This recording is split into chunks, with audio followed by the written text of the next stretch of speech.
and welcome to this new video for my channel, The Mental Traveler. I'm Carolina, and today I'm going to be reviewing an English classic called Jamaica Inn. Published in 1936, it was written by the celebrated author Daphne du Maurier, and although there are 3 adaptations of this Gothic novel for the big and small screens, this time I am only going to be talking about the most recent one. The one that came out in 2014, and it stars Jessica Brown Findlay, Matthew McNulty, Sean Harris, among others. It also consists of 3 episodes. The author came up with this story after she visited an inn called Just Like This in Cornwall, and which I believe still exists to this day. Before I begin, let me just say that this will be a spoiler-free review, so sit back and enjoy. And also, if you're wondering where my usual bookshelves background is, well, I'm living abroad at the moment, so for a while you're gonna see me with this wall in the back. So yeah, anyways.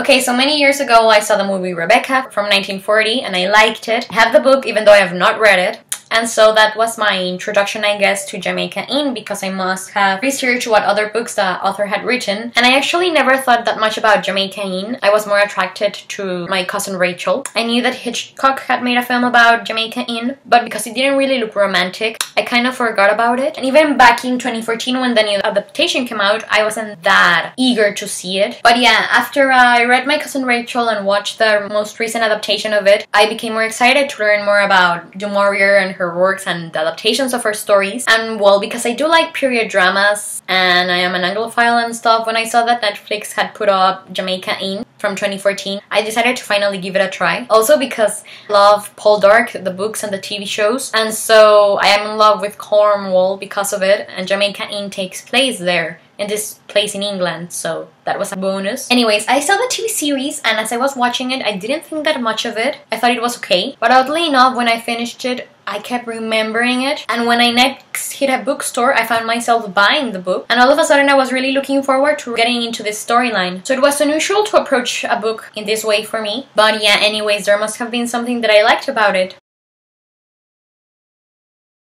This is the story of Mary Yellen, a farmer's daughter who goes to live with her only relative after her mother dies. That relative is her aunt Prudence, who lives at Jamaica Inn with her husband, the landlord, called Joss Merlin. But when Mary, a young, likable woman in her early 20s, arrives at her new home, she discovers tons of surprises, and not all of them are nice. She can barely recognize her aunt. Her uncle is a scary, diminutive drunkard, and Jamaica Inn is almost like this haunted ruin because it stands alone in the middle of the moors, and it has a really bad reputation, so no one ever really goes there to visit. Still, at night, Mary discovers that many bad things are happening all around her, and she is determined to find out what's going on and to put an end to it if she can. I hope I'm not making this sound like a scary story, because it isn't. I mean, it does have some gothic elements and it is a haunting tale, but the demons we meet here are not ghosts, they're human beings. And that's realistic because in the end, human beings have both good and bad in them.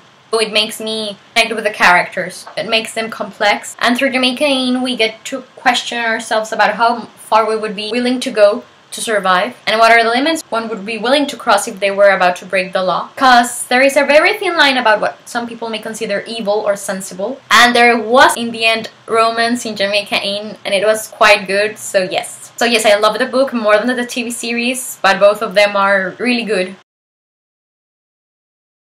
So I give the book Jamaica Inn a 5 out of 5 stars review and highly recommend it. I really enjoyed it, even though it was different from the TV series. But I didn't mind the differences. I love the writing style, the setting, the characters, the plot. I love the protagonist because she's complex and brave, strong and smart. I really got immersed into this world that du Maurier created with her words, the way she tells a story. And since it's not that long of a book, I read it in 2 days. And funnily enough, even though it's different from the TV series, the more I read it, the more I kept remembering the TV show, and I do like it now. So yeah, I would give the TV adaptation a 4 out of 5 stars review. And in the end, I guess I just really like that through Jamaica Inn, we get to see this male-dominated, dangerous world through the eyes of a young woman. As I mentioned earlier, there is an adaptation by Alfred Hitchcock about Jamaica Inn from 1939. It's black and white, and it stars Maureen O'Hara and Charles Lawton. It looks scary and suspenseful, which makes sense seeing as Hitchcock loves using this approach whenever he's adapting a work by du Maurier. Also, there is this version from the 80s that stars Jane Seymour, and because I love her acting skills, I would be interested in watching this adaptation, and I'm keeping my fingers crossed that if I ever get to see these adaptations, I shall be making a review for them. Anyways, this is all I have to say about Jamaica Inn, the book, and the 2014 adaptation. Thank you very much for watching it. Please let me know if you liked it or not, because I would love to talk about this story with you. So let me know if you agreed or disagreed with anything I said here. In the description box below you can find a link to the Goodreads page for the book, as well as a link to the TV series IMDb page. I'm Carolina, the Mental Traveler, and I hope you have a wonderful day wherever you are in the world. I'll be seeing you soon.